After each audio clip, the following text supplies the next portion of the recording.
First Class actually came about, the idea for it, during X-Men 2.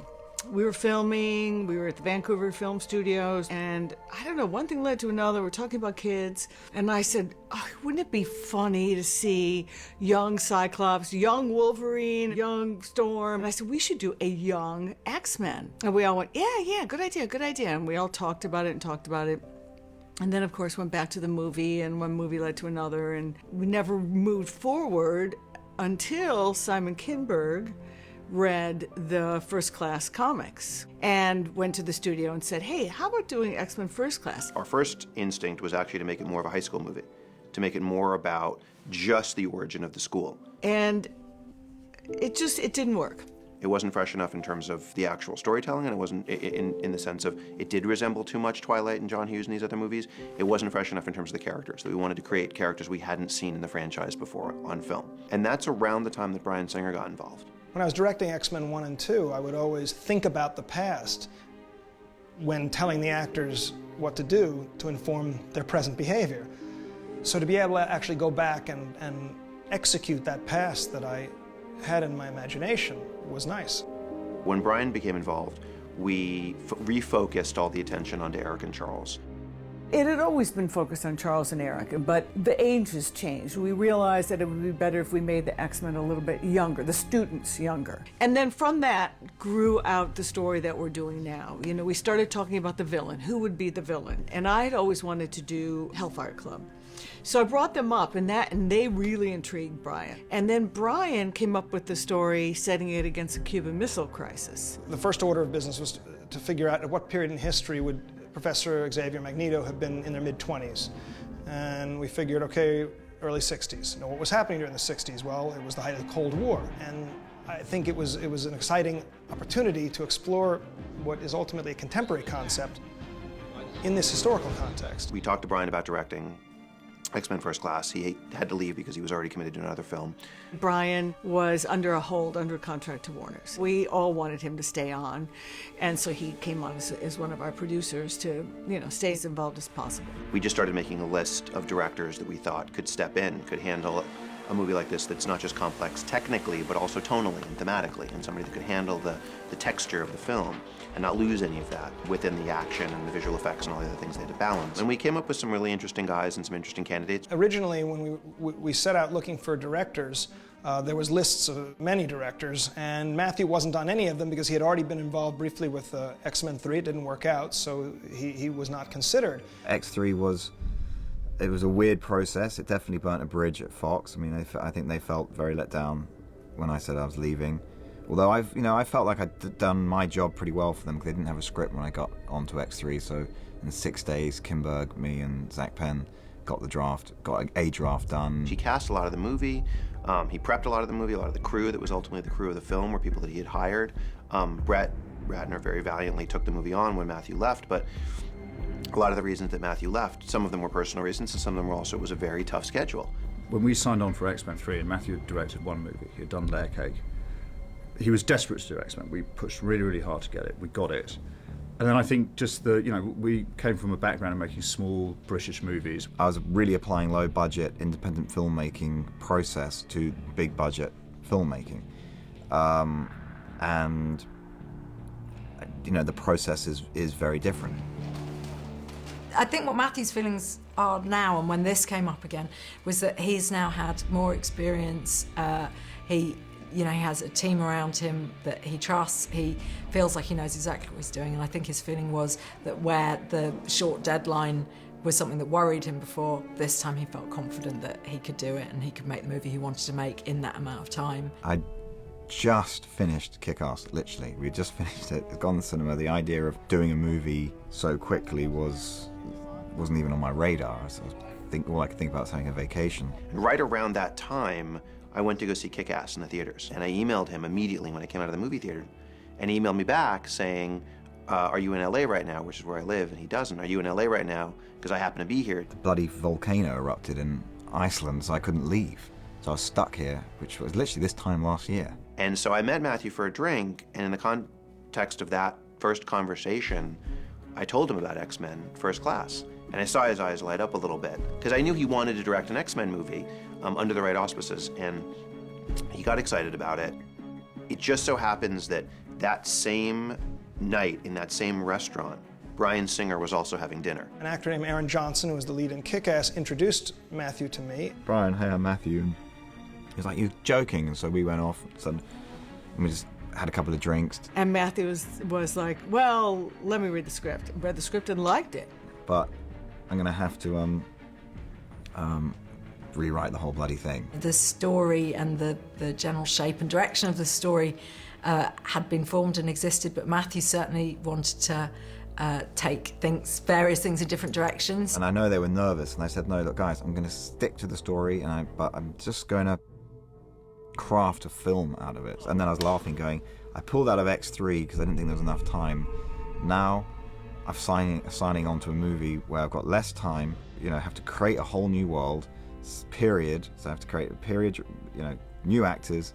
Our schedule was insane. Our schedule was, we had a script, but we were still working on the script while prepping, which was very difficult because Matthew was the writer. So he had to spend half of the day writing and half of the day prepping, and you need a director full time. But they did an immense amount of work to the screenplay in terms of changing character arcs, changing character dynamics, creating new characters. One of the main things we felt was that the main core relationship of it should be between Charles and Erik. In earlier versions there had been perhaps more of a love triangle. Moira was a very, very central character who perhaps drove a lot of the elements of the plot. I think we were both just fascinated by the idea of the friendship that was always hinted at in the earlier films in the trilogy. I will bring you hope, old friend. And I ask only one thing in return. Don't get in my way. You know, this absolute respect and friendship that existed even through becoming sort of sworn enemies.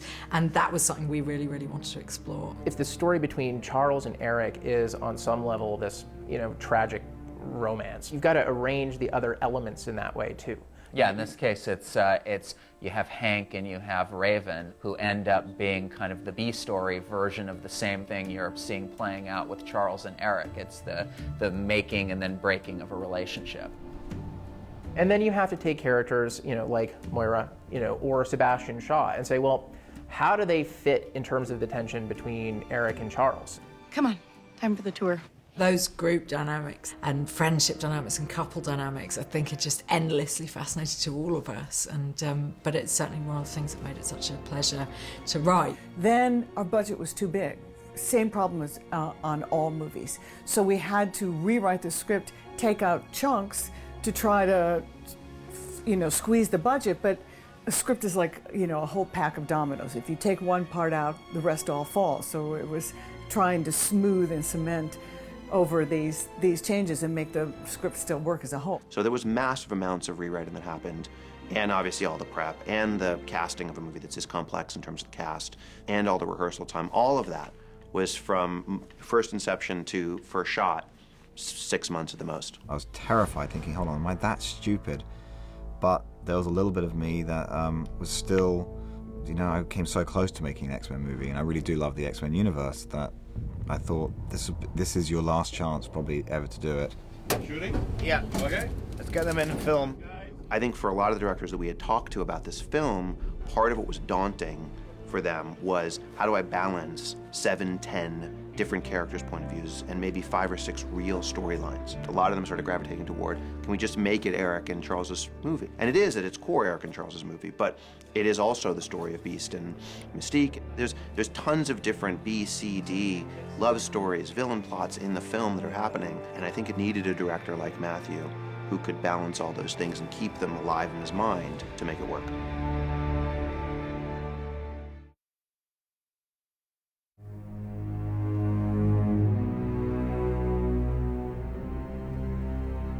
In originally crafting the story, there were certain key mutants that were very important for the story to function and for the relationships to evolve. We debated who were going to be the other X-Men. The feeling was that we needed mutants with abilities that we hadn't seen before, looks that we hadn't seen before, and obviously powers and gifts that we hadn't seen before. Therefore, that's why we went to Havoc. Havoc is Scott Summers' younger brother.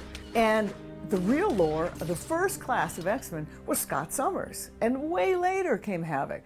This was something that I personally fought, and I think I was wrong. I don't know if I was wrong, but it didn't matter, because he had a cool power we hadn't seen, and he had an attitude that we needed. Azazel was another controversial one, because we had seen it, we had done it with Nightcrawler, and I felt there might be some resentment to Azazel because people loved Nightcrawler so much. The great news was the way that Matthew cast him, and that was totally Matthew, and it made me really love Azazel. And so we just ended up with a fair amount of characters who, you know, like Darwin and Alex and Angel, I mean, people that don't necessarily fit together in the books, but for us, in terms of fleshing out an ensemble cast, made a great deal of sense. You do want to be true to the continuity of the movies that themselves are not true to the continuity of the comics. And so we would err usually on the side of being true to the continuity of the films, because we felt like the mass audience that goes to the movies is more familiar actually with the movie rules than they are with the comic rules. One of the things that, you know, possibly is a kind of a trademark of all the X-Men movies is that the casting's been incredible. You know, Brian got the series off to an amazing start. We grounded it with the world's best actors, knowing, first of all, that the movie would come to life and come to life well, and secondly, that then we would attract other really good actors. So we followed that tradition in First Class. I think John Huston said this, that directing is 90% casting. I would say it's more 70% casting. I think there's some other stuff that comes into it. But if you cast it wrong, doesn't matter how well you move the camera, cut it, put the music, light it, he's right. In the end of the day, a good actor, you can just get them in focus and the film will work. Part of the way that Matthew casts is just show me great actors. Show me great actors, and then I'll find the one that fits the part. James was the first actor we cast. I've always been a fan of James. I think he's a tremendous actor. When initially somebody said, what about James McAvoy for Charles, I said, it's the greatest idea I've ever heard. He will never do it. Why would he take on somebody else's role in which he's only going to be compared to Patrick Stewart? He's not Patrick Stewart yet, do you know what I mean? Thank God.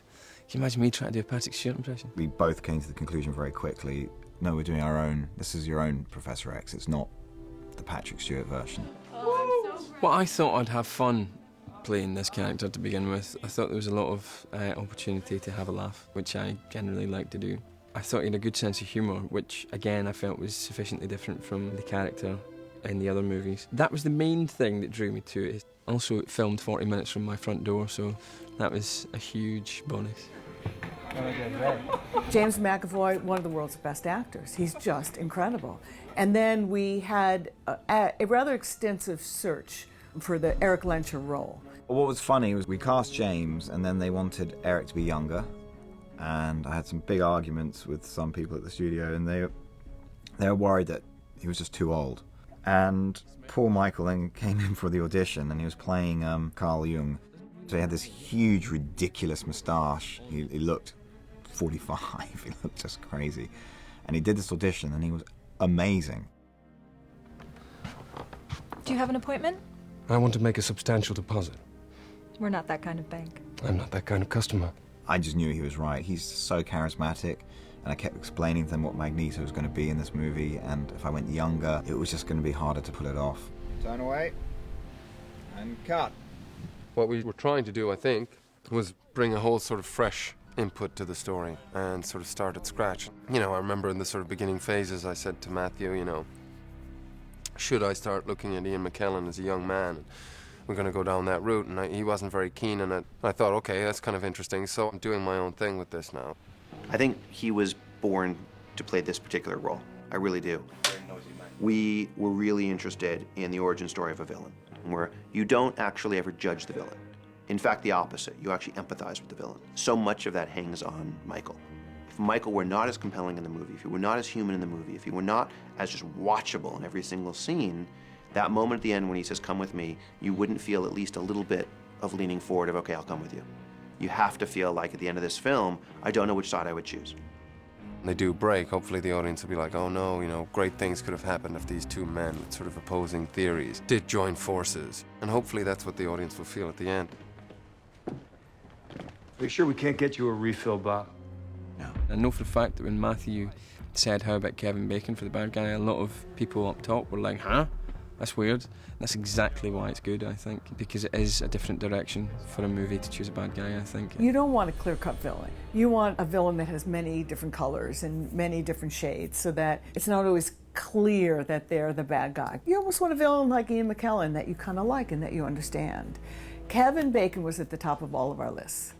We all really, Kevin Bacon's about the coolest guy on the planet, so we definitely wanted him. And we were just lucky enough that he said yes. You know, aside from the kind of evil side to him, I've kind of pictured him as kind of a Hugh Hefner type. And early on, Matthew Vaughn and I spoke about the fact that the guy would be the type of person who can very easily manipulate other people.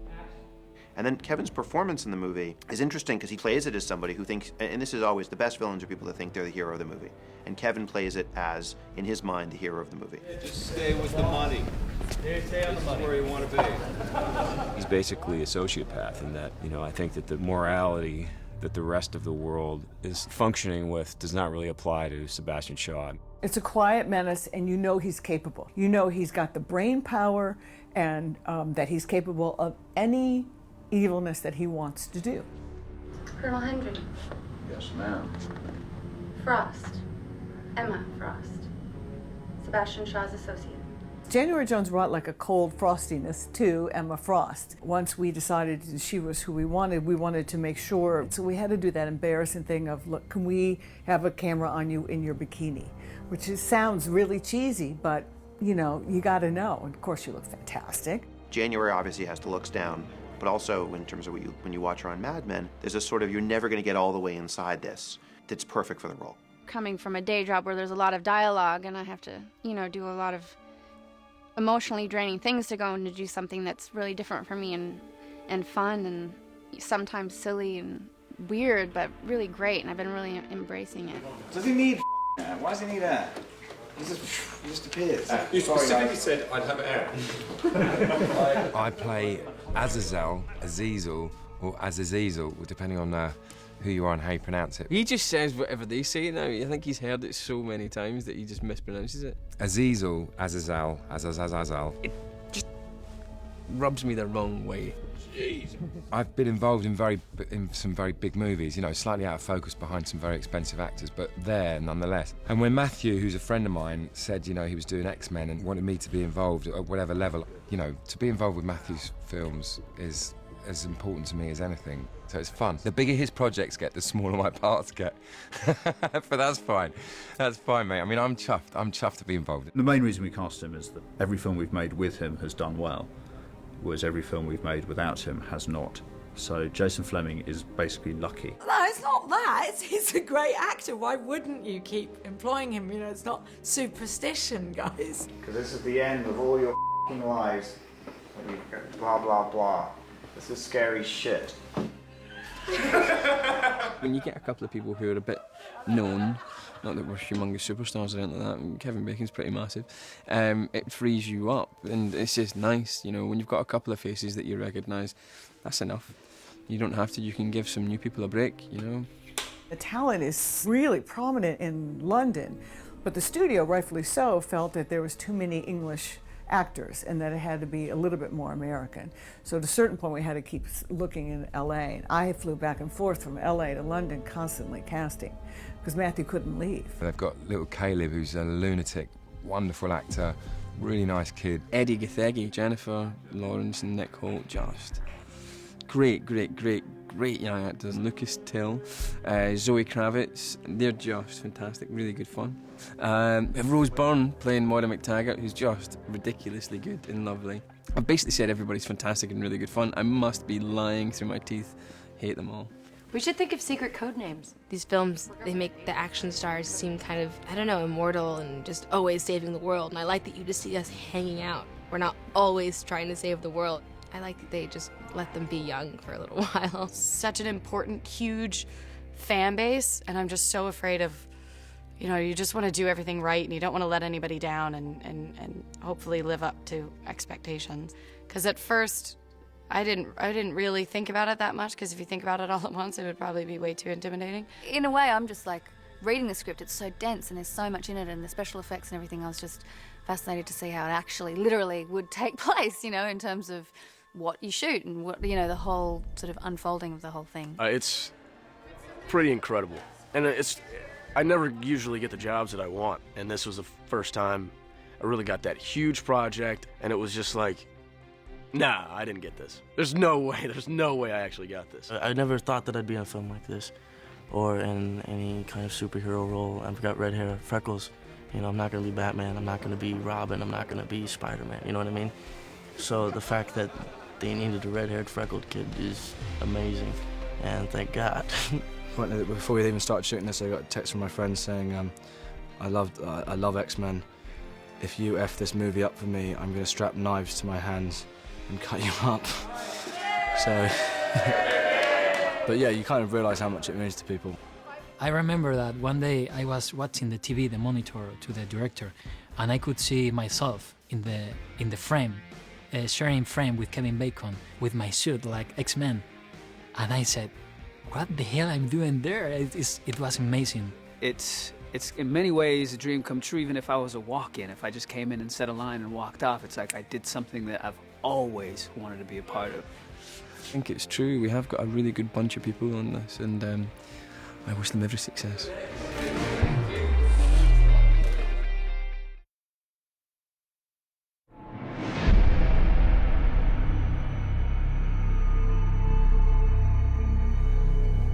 Matthew was not a fan of the look of Kelsey Grammer's Beast. He loved Kelsey's work, you know, as an actor, but he wanted Beast to look, in terms of his hair, wilder, more like an animal. He wanted something not only that looked younger, but looked more feral and more animalistic. He kept saying, you know, it's a beast, it's a beast. And getting to exactly what he meant by it's a beast was a part of the challenging part of the process.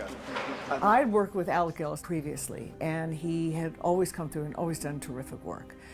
So we went to him, and there was a fabulous sculptor, special effects makeup man, David Elsey, from London, and they teamed up and worked together. There was a brief moment when we first started where it was like, well, we could just like take this whole problem away and it could all be digital. Or maybe it's like, it's the makeup from here up and digital from here down. But I think we just got to design it so it looks okay when he's not talking. Yeah. And then when he is talking, you go digital. Yeah, give you a virtual mouth with big teeth, a broader opening than you can accommodate yourself. It seemed very difficult to do, to come up with, and first of all, you want it to look like Nick, and yet it became too cat-like, it became too wolf-like. You know, we had to somehow find an animal that wasn't so distinctive that you felt like you were looking at a cat, and yet still make it look like Nick Holt. They were at a point where they really should have had a lockdown character by then, and, you know, all eyes are looking at the makeup team to solve the problem. So we were quickly trying to regroup and come up with something that was going to satisfy Matthew's vision. Because we had Nick Holt, who you would see as Nick Holt as a human being and then transform, it was perhaps a little less important that we hang on to an exact likeness of him. And that freed it up for us to explore some different, more beastly possibilities. We should get a fake head made we sign off on. Then once we've got the perfect head, then we can say how we put it on him. Completely separately, ADI in the States and us over in England, we had done 2 maquettes and see which one he went for. And the cool thing was that out of all this, you know, lineup of 5 or 6 sculptures, the director said, I like that one, and they were the ones that Dave and I had done. There were subtle differences between the 2, but really, these things could have been brothers. So we were able to then say, okay, this is great, let's combine aspects of them, you know, over an actual life cast of the actor. I thought that it was important that we have Nick coming through. We could get a very animalistic look by working with Nick so that he could still act, and then put the makeup on top of that. There we go. All right, thank you so much. Fantastic. One of the very first things we did was we made some plumpers and put them in his mouth and played around with how big we could literally put teeth in his mouth and still have him be able to talk and stuff. And we may have to dub some lines, but... Whose phone is that? It's fine. And right up until the very first makeup test that we did, people were still saying, well, you know, I guess we can just make the mouth work, you know, digitally. And I was saying, well, you know, I think you're going to be surprised at what Nick's going to be able to do. Does this work? Oh, yeah. Without the Without being attached? Yeah. Okay. Matthew was very big on fur, not hair, but fur. He didn't want hair. He wanted it to be animalistic. He wanted it to be like fur. That's perfect. I like that. You like that? That's good, Right. yes. Cool. I like that too. Shit, no offense. No. Shit. You never see it again. Right under there. All shit. That's good. Good. That's brilliant. Okay. Cool. Okay. But the challenge was, with fur, it has a very, very heavy underfluff, so it is very, very fluffy. So in order to try and make that into a hairstyle and blend it from the facial hair all the way through was really difficult because, you know, we couldn't just get a fur coat and put it on his head, you know, it wasn't going to work. So there was a lot of kind of engineering involved with getting lots of different tapered hair, which is, you know, that's kind of a real characteristic of fur, is that the hair is tapered and not cut. Well, and it's a very risky thing to do as well. Once you've made up your mind that you're going to do fur and not hair, that's it. You know, is there going to be no going back? You're not going to be able to change it. You can't style it. You can't cut it. If you've ever tried to, you know, put a funny haircut on your dog, and I know I have, you know, and tried to comb the hair around, you'll notice it just goes right back to where it starts again. But he was adamant. Well, it looks a million times better already. That's a good way. When we brought Nick onto set and Matthew looked at him and he just smiled, you know, it was a little smile, because he's kind of a stoic guy, right? Now this is the stuff, because it looks like proper fur now, not like... I mean, you want to feel that tonight. Is it real? Yeah. No, of course not. Lou's been making it. Walked around, inspected him very carefully, closely, and said, I could shoot this today. I'd be happy to shoot this. And we were like, oh, thank God. I'm really impressed. I'm like, I can't... Very good. I mean, if I had to shoot this, I'd be happy. And it was great. It was a great illustration to everybody just what an actor in a makeup can do. The mask actually moves very well, but you do have to make your performance bigger and learn how to kind of move in it again. So it's just trying to get that right and make it look normal or natural as possible, which it just takes time, I suppose, and getting used to how it works. Once he put that suit on, and you talked to him, you totally forgot it was Nick. I totally would. He really became someone else. Nick was up at sort of 2 in the morning for an 8 o'clock on set time, and I think Jennifer began to wear her down after a while because, you know, her call was actually, I think, was even earlier than his, and you know, and it's a tedious process. There's no CG for me. It's the same technology, the same methods they were using on Rebecca Romaine, the original Mystique, 10 years ago. But it was just finding the process because we didn't have the people who did the original. So it's finding the right shade of blue. They felt that the last blue might fade in the dark, so we were going lighter, but not as light as Avatar. So we did, I would say, 20 plus tests to find the right shade of blue on Mystique. I thought I was just gonna lay down. Did you go for like 6 hours and just like go to sleep while this happened? Yeah. I didn't realize I too was gonna have to. I had the theory of when I was really tired, when I was on like my 7th hour, I was like, why don't you just dip me in a bathtub of blue? But it's all airbrushed. They place the scales first, and then that's telesis and glue, latex, and then they do 3 layers of airbrush blue and then 5 layers of splattering of all different colors, which is really cool. It's the worst when it's going on, but it looks really cool. It makes it look like 3D marble. It takes 6 girls to paint the full body, and it takes about 7 hours to do that process. I know that everybody feels sorry for me, but we have so much fun. It's like a sleepover, except I'm naked and being painted. So you have a lot of issues and how long your artist can stand to be made up, live in it afterwards, because it's very constricting, not in its physical constrictions, just I think it's psychologically very constricting to have lenses in and not be any part of yourself showing at all. At first it was awful because you feel claustrophobic in your own body, in your own skin, because you have an itch and you can't scratch it. But now I'm used to it now, actually. Yeah, except when you're going on hour 11. It starts, I gotta get it off. But everybody's really wonderful about understanding what it's like under here. And we don't have her all blue too often, so it works for her. Because after all of this, it's like, are you kidding? I'm not taking this off. Are you kidding me? This will be, with the painting, this will be 2 hours, I think. It's not bad. It's not bad. No. Matt said when I got the part, because I do a lot of stuff in makeup, which I'm trying to stop doing, and Matt said, Jace, just do one more, when you see the picture, don't be shocked because we're going to add the tail in post. And I was like, oh, not again. So yeah, he's a full-on mutant. What do you think is more prosthetics than you? Sorry, I just fell out my head. Well, their plan for Jason, before Jason was cast, was that it would be like the Beast, a full head prosthetic. But once they cast Jason, I knew straight away that he could be the character Matthew wanted without having all that prosthetic work on. So I found someone straight away just to do some test pieces for me to give that Azazel effect, which is a brow, enhance the brows, enhance the cheekbones, and do the rest with the facial and the wig. And Matthew liked it straight away. We again did many tests on what shade of red he should be.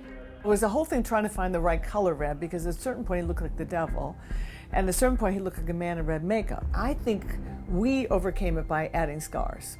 And I think the scars is something so human, and giving him eyes that were just a shade brighter than his own. And the real crowning victory was Francis came up with that sort of black mane of hair that seemed to tie everything in. He looks a little bit like a sort of microwaved Elvis. He's definitely strange looking. He's fantastic casting for the part. You just have to think out of the box and think big, and it all works, and always have a fantastic team. It runs very well, I have to say.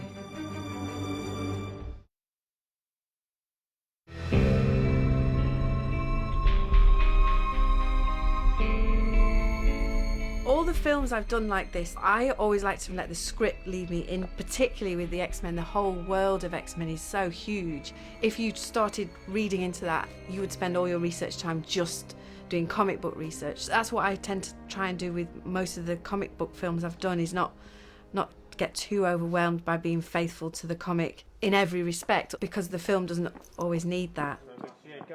Well, at first I read the script, I thought, oh my God, it's massive. Was my initial reaction.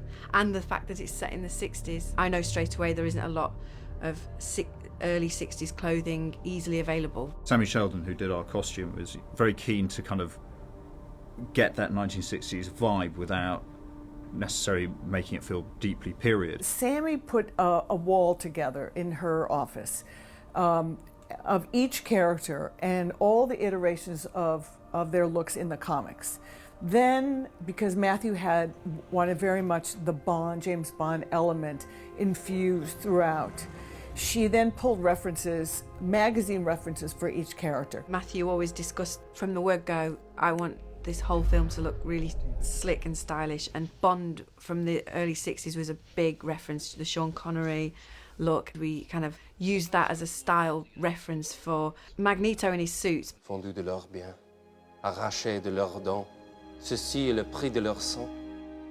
We've kept that kind of Bond styling throughout all the tailoring. They have really given me all the really cool clothes. I mean, I have to say, James is kind of a little bit annoyed because at the beginning he was like, look, I really like turtlenecks, and we have sort of turtlenecks, and I ended up getting the turtlenecks.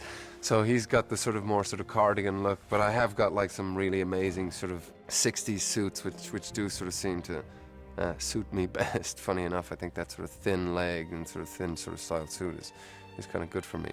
Whereas Charles he's much more kind of free in himself. He's much more comfortable in himself, and it's honest, real, studious, but at the same time as stylish as we could make it in a reality world. Magnificent, isn't she, Bob? Sammy's done an amazing job with the costumes and making them, as true as we can to what I think the fans will appreciate, but also something that I can move around in. And it's not actually painted on, it's fabrics and things, but it's minimal, I'll say that. The materials that Sammy bought were so gorgeous for Emma Frost, and all of it had sparkles. All the material was very, very tight, but bendable, stretchable, so that no matter how she moved, it would stay on her. There wasn't that much on her, but what was on stayed. I'm always wearing some sort of shade of white or something pearlized, something kind of shimmery, with sort of a 60s edge, but also there's a, modern take on that. Of all the characters, she's the most faithful to the comic book looks. Did you like the size of the belts? Yeah. You don't think we should go any wider or anything? No, I think the belts, I'm not sure whether there should be a different fabric. Matthew and Sammy have a great sort of working relationship because they both have this sort of obsession with detail and with getting things kind of grounded in reality. It's like, what is the reason for the X suits? Why do they exist the way they do? So, there was a lot of research about kind of pressure suits because they were going in a jet. And, Matthew was very keen to get away from the X1, X2, X3 suits. We all felt, that we couldn't be true to the comic in terms of the yellow and blue because, look, if you're going to go out there and fight crime, you're not going to wear blue and yellow. You're going to wear black. You're going to hide in the night. And we knew that the fans would be expecting them to be blue and yellow, so we threw in a line. Do you actually go outside in these things? What would you prefer? Yellow spandex? That was our sort of tip of the hat to the fans. But this time, because we were going back to the first class, we really felt, okay, let's go back to what the old uniforms used to look like. So when we first started designing them, we really went for the basic. It got to be a little too basic. We tried to spiff them up a little bit, but they looked pretty primitive. There was a desire to make them utilitarian or have them be functional, but functional not only functional with using 1960s technology. Being 62, there's an awful lot of stuff going on at the time with the Cold War and all the kind of space age stuff. So we looked at space age fashion, space age development within NASA and all that kind of influential stuff from the time. One of the kind of things that we latched onto very early was that the yellow in the suits was the original colour of Kevlar.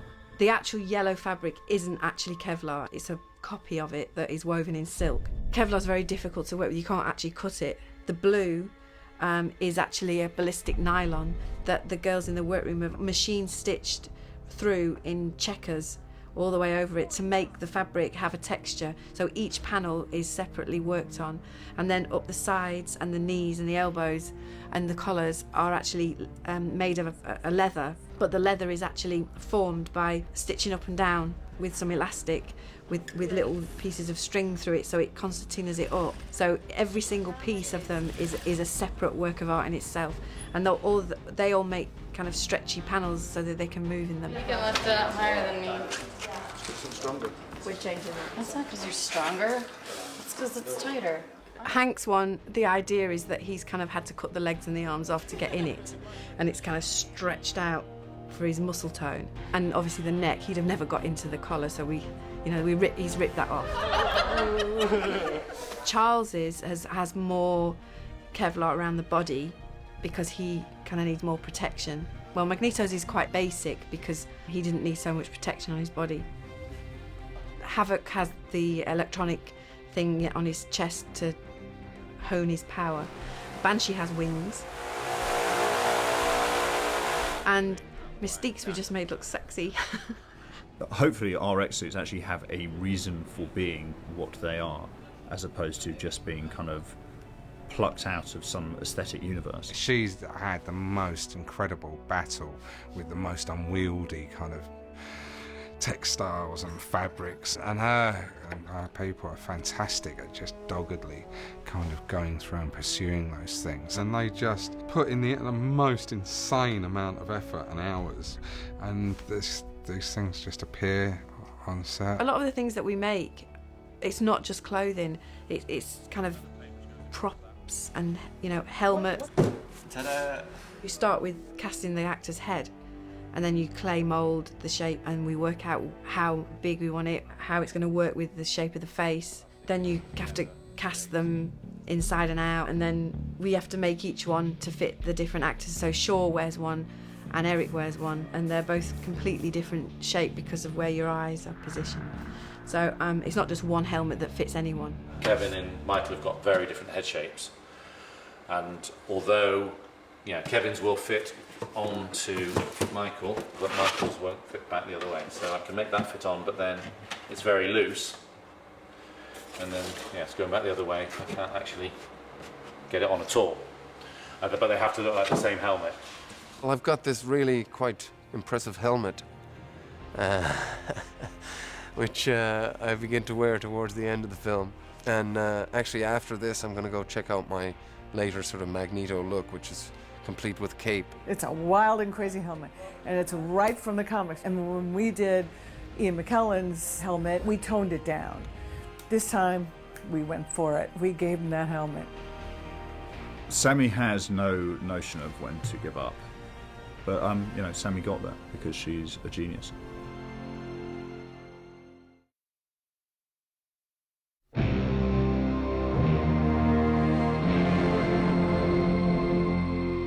As much as Matthew and we all were inspired by the superhero films, we were more interested in looking actually at the early Bond movies, the Sean Connery Bonds, partly because they did such a cool job of representing this period in a way that still felt muscular and action-oriented. I came very close to doing a Bond movie. I love the character of Bond, and for me, I really loved the idea that Magneto was the young Connery, badass, charming, ruthless, sweet, you know, everything that Connery gave to Bond, I knew Fassbender could do to Erik, and that's what drew me in. Matthew was very, very keen to get sort of that sort of very Bond-esque style and that sort of genre into this. And in the very early days, we used a lot of that sort of Ken Adam visual reference, you know, the big sweeping ceilings and space, just using space. And in the early 60s, you know, there are those houses with the sunken living rooms and that very sort of very modern architecture. There were few places in London that had that, so we couldn't shoot practical, and we built everything. Every time I come into a scene, you know, from a production design standpoint, I'm constantly amazed. We went from the Hellfire Club layer. There's a very specific 60s modern style, but not right down the line of 60s modern, and then it was translated so well into my submarine, which has some of the same kind of fabrics and the same sort of look tonally. So you get this idea that as a character, I've got my own kind of sense of style, which is really amazing. There's nothing on radar. Mute. Originally in the script there were these three parts: the control room, the living quarters, and then the engine room, which is called the mirror room. And originally in the script there were corridors connecting them all. And then we discussed that maybe should put them as a composite, which I think was a smart move, and that was Matthew. Visually, I think it works. It's great. I think it's better than having all these corridors connecting. You just literally go from one to the other to the other. It's crazy because you don't have the feeling that you are in a decorated. It's like a submarine. For example, I said why the submarine is higher is not necessary, you know, because it would be easier to put it in the floor. Is because the submarine it has to move. You know, in other movie, the director maybe could move the camera, you know, but here they prefer move the whole submarine. So it's crazy. You know, when you come onto a set and you've got like a submarine that's on a jib, you know, that can break off into 3 different sections, and then, you know, we're inside in the X-Jet, and that's also on this gimbal. It's a real privilege to sort of see how that works and see how, you know, an art department gets something like that together. And, you know, how a sort of idea starts with a pencil and a piece of paper, and then sort of there it is in physical form, and you're walking around inside it. You know, that's pretty impressive. For Matthew, one of the sort of exciting prospects with the movie was to kind of reverse engineer some of the things that the fans already knew and loved. So it's kind of like, oh, you know, did you ever wonder when you were watching X1, 2 or 3 what the X-Jet looked like? Well, this is the first version of it. The money's all going in the hair. Everybody's got exceptional 60s hair, as done by Francis Josephine and Veronica Hannon. First of all, that's important to say. But after that, the rest of the money, I think, went on the X-Jet. The X-Jet's quite incredible. And funnily enough, the X-Jet messes up everybody's hair because we all get spun around quite a lot in it. We've built this set to revolve 360 degrees, however many times we like, at the speed of 12 revs per minute, which is a revolution every 6 seconds, which is pretty fast. And we're doing that with the actors in, so they're all having quite a little fairground ride at the same time. The X-Jet's awesome. It really looks fantastic. It's very, very practical. There's lots of switches and buttons, and it's a bit more like a World War II submarine inside than it is the X-Jet that we're used to seeing. It's loosely based on the American fighter plane, but obviously there's a lot of artistic license there. We had to make it a little bigger because we had to fit a lot more people in it, because the original plane was much, much smaller, and we had to increase the fuselage in order to create the seating down the sides, and also because of the action we wanted to get the guys falling through the floor, the sort of bomb bay doors. The tricky thing was trying to time the controls with the gimbal's movements to make it look like I was actually flying. But it was just a lot of fun. It was like being at a theme park. And it was weird for them. I mean, first of all, you know, they're sitting for hours strapped into this thing, being thrown around and thrown around. So some of their panic when the X-jet tilts and rolls over was real, because we were really doing it to them. But they also had incredible patience, because there was problems with it. We had problems with the windows. Windows were supposed to be out, but the windows were in. We had reflection. We didn't have time to get rid of the windows. And so, I mean, they were literally strapped in there for days upon days, and they were good sports about it. There's not a frame of this film that isn't really interestingly production designed and shot. It just has so much detail and texture to it that Matthew is a freak for. And a lot of that comes from having watched these movies from the 60s, where you get, if the wallpaper is on the wall, it is cool wallpaper. And it's tricky because there's like a retro 60s style, and then there's 60s, you know, and it's very difficult to distinguish between the two, you know, because that sort of real 60s stuff was all very sort of groundbreaking, where, you know, everything was so sort of, it was also new, you know, that burst of colour and materials, plastics and, you know, lightweight metals, and, you know, and all the architecture and all that kind of stuff. So it's an interesting period. Also something that we hadn't seen on film, again, in this kind of a genre before. You hadn't seen the 60s as textured and realistic and stylized as we could do it in the superhero genre. Colonel Hendry. Yes. Emma Frost, Sebastian Shaw's associate. On Mad Men, I played through the whole Cuban Missile Crisis stuff, and that felt very period. This doesn't feel like a period piece so much as just a different world. There's a war coming, John. Yes. But a war with who? Initially, when we started thinking about this movie, way back when we started thinking about the movie, it was as a slightly smaller, scaled-down version of an X-Men film. It was more like the Twilight version of the X-Men. Then, once we started thinking in the context of the 60s and then the Cuban Missile Crisis, it all started to expand visually, aesthetically. The whole war room scenarios in the movie, you had the Russian war room and the American war room.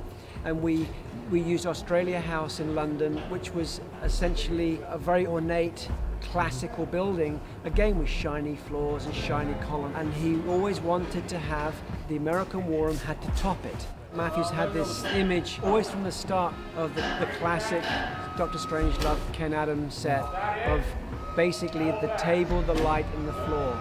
And it's trying to introduce that into this kind of a movie. And action. I was very nervous about the mansion. We've used several mansions. The first movie was shot in Toronto. So our exterior was a mansion in upstate New York, which is where Xavier's school is supposed to be. Once we moved coast, and now we're shooting in Vancouver, we went on to Victoria Island and found the Royal Academy and used that for our exterior and interiors, a lot of interiors, on X2 and 3 in Last Stand. And in X-Men 1, we added the games, and that was shot in LA at Greystoke Mansion. So, you know, we do this all the time. We take a little bit of this location, a little bit of that location, put it together with another exterior, and you think it's all one. When it came to doing it this time, we looked at a lot of mansions. And we did struggle to find a house that would tie into the whole look of the original mansions. We ended up finding Inglewood House and basically completely paneling it. We added all the paneling to the house, all up the stairs, everywhere, to tie it all in so that you felt like you were in the original house. We had some of the sets, some of the interiors from the X-Men movies flown over, so we did have some of those, and the rest we just matched. When you shoot in stately homes here in the UK, it's very difficult because A lot of them, they've got silk carpets down, they've got very valuable things in, so you can't traipse a film crew over the carpet. So we ended up putting our own floors in, because we wanted, where we were doing the gym, that was actually a living room, and it had a silk carpet down, but we wanted to put a hardwood floor in there. So it's not a case of just pulling the carpet up, we have to put our own floor down to get a lovely shiny floor for all the gym equipment. But then you've got a problem because then all the doors don't open. So we then had to take all the doors off, make our own doors. The range of different environments that we were having to create, going from things like the Hellfire, the X-Jet, the Sub, and then going to, Oxford Apartments. And there was a whole range of stuff to do. It's a dream kind of film to do.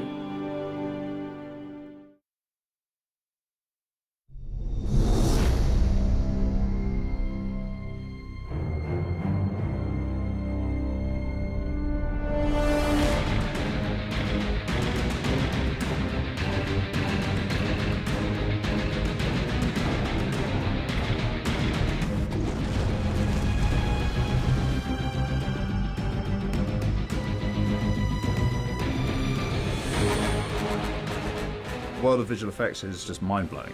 It's like what you can do is just extraordinary. On this movie, we are unbelievably lucky to be working with John Dykstra. Lucky on so many levels because he's wildly talented, he's incredibly nice, but mainly he made Star Wars.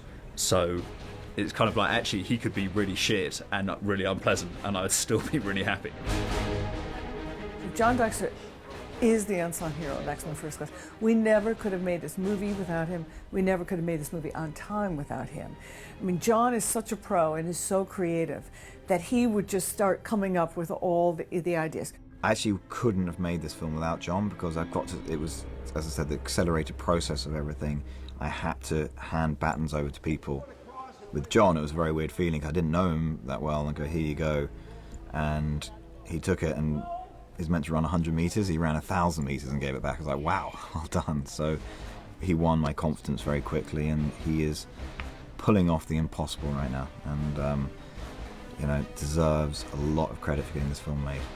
Send it across the boat, from the bow to the stern, ripping its way through, tears out the back. Digital has liberated me from the business of being an engineer and the guy on set who says you can't wear blue pants when you're on blue screen.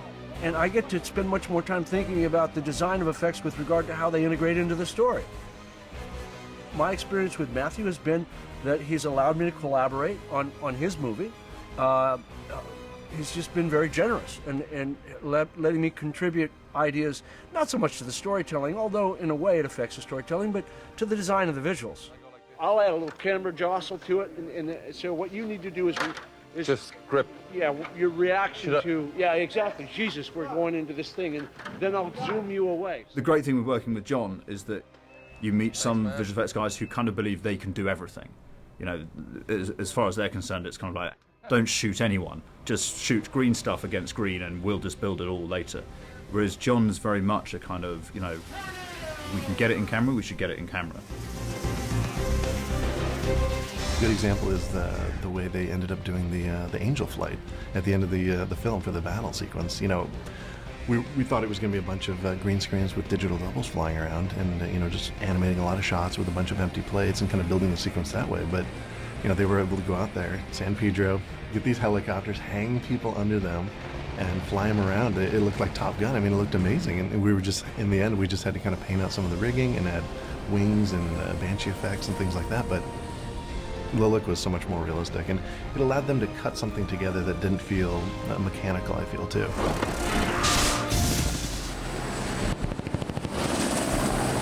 Nobody makes a movie by themselves anymore. I had so many people working with me. We had Greg from Rhythm & Hues, we had Jay from Digital Domain, we had Guy from Weta, and those guys literally took a huge amount of that day-to-day work off of my plate. They all respect him so much, and he had a great dialogue with them. By the time he would show us anything for our approval, he had gone through it 15 times and made changes. There was hardly anything for us to tweak before we finalized it. He's that good. He's so good.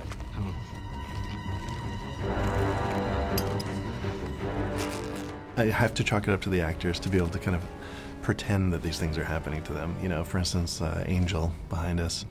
You know, she didn't have anything on her back except 2 dots. You know, 2 dots so we could kind of triangulate later and figure out where those wings should go. We actually started with artwork and dragonfly in reference, and then really just trying to get the essence of what a dragonfly wing is and sort of taking out the ugly parts. You know, and we didn't want her to look like an insect. I think one of the things that helped was John's idea of making it really iridescent, which kind of gave it more of a beautiful quality. And so the iridescence quality changes, so the color kind of moves across them and kind of gives a more spectral range. It added a cute factor, so I think it got to the point where it wasn't creepy. This was our originally our reference for one of our characters, Emma, who's a diamond girl. And this is cubic zirconium. And what we're curious about this is its density presents a similar index of refraction. The look of Emma, on paper, it's one of those things that, oh, Diamond Girl, you just take her scan, her body scan, you know, you put her in a cyber scan, get her outline, and put a glass diamond shader on it, and you're kind of done. One thing it turns into is it's easy to recreate a giant lump of glass that is totally indiscernible from anything. You know, it doesn't really read as a person instantly out of the box. You know, how large, how small do you get the facets? Because if you get too small of facets, it becomes really noisy and then you can't read her face. If you get too large, she looks more robotic and less diamond. So it was definitely a challenge. You know, it has to be true refraction, true reflection, and it's very touchy based on what's around her. Because a diamond, what you see is what's you're seeing through her, and then what's on top of that reflection, like a mirror. How's that for a magic trick? For the Mystique stuff, the original thing we talked about was trying to keep what worked great about the original stuff. You guys who'd done it previously did such a great job. It was such a clean idea. I almost feel that the scales are a little more organic and softer in feel. The color transfers onto them rather than sort of a spine growing outward and sort of wiggling and then coming down back onto the skin. The hair was a bigger thing because on this film she kind of went from Jennifer, who had this voluminous hair in a lot of these scenes, and we had to then go to a short little Mystique hairdo. The toughest part of this script for me was that the characters' powers were sort of hard to define. When we started out, for a long time, understanding how Shaw exhibited his power was really tough. I mean, the verbal definition is that he absorbs energy, kinetic energy. And what's the image for that? When we got involved, there was already the idea that the physical manifestation increased Shaw in mass. They wanted to make sure, in our discussions with John Dykstra, that when he's hit, when he absorbs energy, the physical manifestation increases his size, increases his mass. Due to the fact of the type of work we were doing, we had to do a completely full digital Kevin Bacon character. So for Phantom B, I took images that we got from John Dykstra. We did a little Photoshop comp, and I combined it with some imagery that Lon Chaney made famous in the Phantom of the Opera. This was a Phantom of the Opera mask that I created for Halloween based on the original Lon Chaney makeup design. So the forms that I put in, like from the cheeks, I actually also put into this version. In most shows, when you're doing a digital double, you're doing one body, one set of hair and everything. Like in this shot just alone, there's 6 bodies, 3 heads, 3 sets of hair, 3 sets of eyebrows. So it's a lot to deal with in one scene. Having to roto-animate all these characters to go through, I mean, this room does not exist. The only elements that are from the plate are the actual character. They again shot everything on green screen, and we recreated the mirrors, which basically meant that we have to have the actors in digital form so we can reflect them. Based on witness cameras, we animated their performances they had on set, put them in the same place, we recreated the cameras, and so we let the ray tracer do their thing, and we got the reflections. Shaw touches Erik and throws him into the wall, and from that point on, we're cracking all the mirrors on impact. We're doing this little distortion type effect when Shaw's powers kind of release, like it affects the glass a little bit, so the whole room distorts a little bit and warbles. What started to be more and more tricky is that there's a lot of things that we're used to hiding inside of 3D space because it's not even seen in camera. Here you see his back left, you see Erik Fassbender. I mean, he's doing nothing right now in the footage, so he would have to be an entire digital double there. You see the back of Shaw, you see the side profile, you see the left side profile. And then as this would come together, it's like, how are we supposed to do this? Even things that we would normally just block out, like this pipe hitting him and falls out of frame. Originally, it wouldn't matter, but now it needs to interact with the floor and he has to step over it. We do a lot of design up front to try and determine what's practical, both in terms of cost and time, to tell the story, because that's really what this is all in service of. The visual effects may be dazzling in and of themselves, but they're useless unless they advance the telling of the story.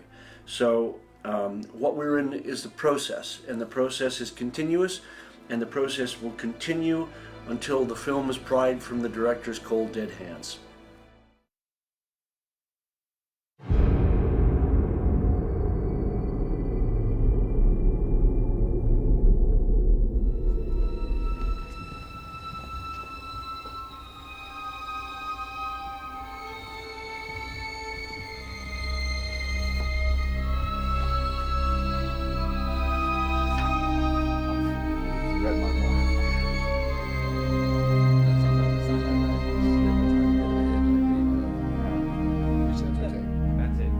Got it. 2M10.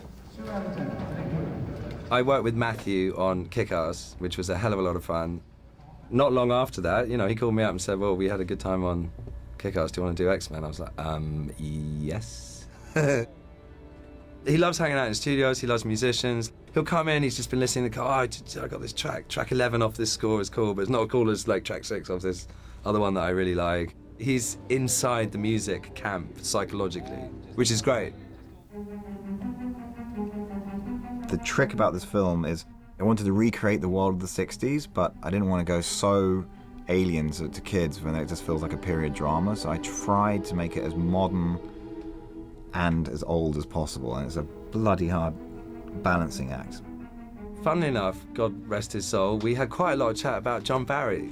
There's got to be some 21st century version of Sean Connery in the DNA, you know, and he was just sort of generally thinking about John Barry and, you know, the simplicity. I don't mean, you know, patronizing simplicity, but a lot of John Barry's amazing, and it'll roll round. You'll get like a trombone thing that'll go, and it'll do that, you know, for about a minute and a half.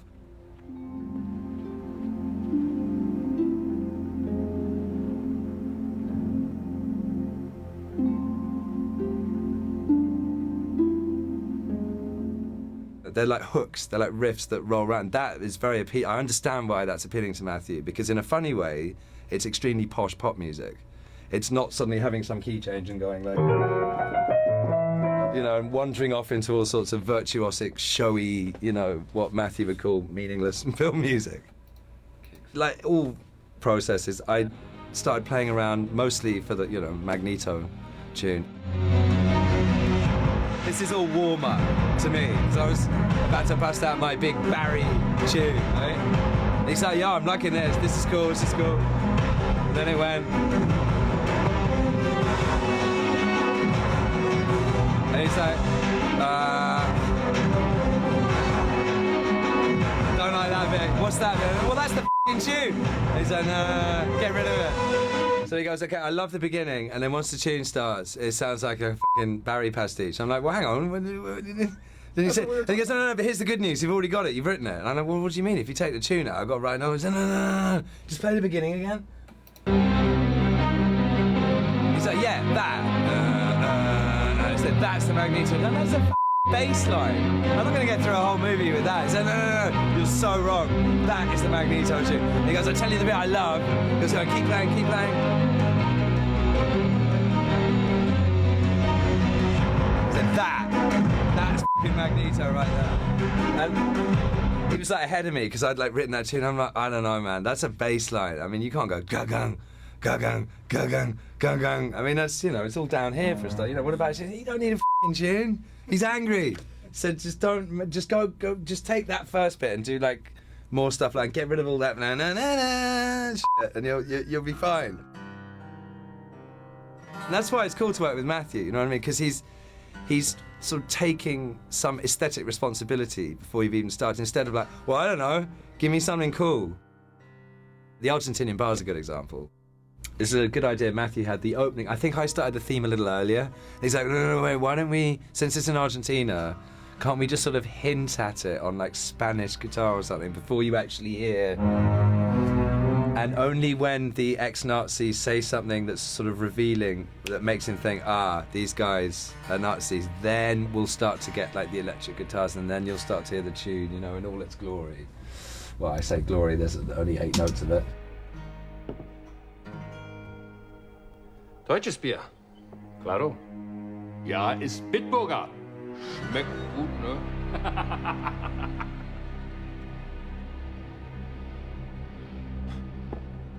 Das Beste. Right, so everything up till there, you know, so we've got the Spanish guitar, you know, and it's all in this, it's using the chords. You'll hear these 2 chords, but we haven't yet heard, because it, you know, it's very expositional. He's just showing up to a bar, he's having a beer. Now we're off. You get the tune. Och, das Klima. Ich bin Schweinebauer. Schneider. And when me and Matthew talked about this, it was like, you have to know from the minute, let's have a little gap, because Erik has made the internal decision. He already knows how this scene is going to pan out. These guys are not getting out of here alive. So there's that little hole, and then you hear. And instead of it, you know, when you do a long note version, it's not as sort of angry as going. It's a bit more kinetic. And but the thing that I was talking with Matthew is, from the minute, from once he turns around and starts addressing them, even though nothing's kicked off yet, the music has to be the beginning of a piece of music where you know that this is going to end in tears. Let's just say I'm Frankenstein's monster.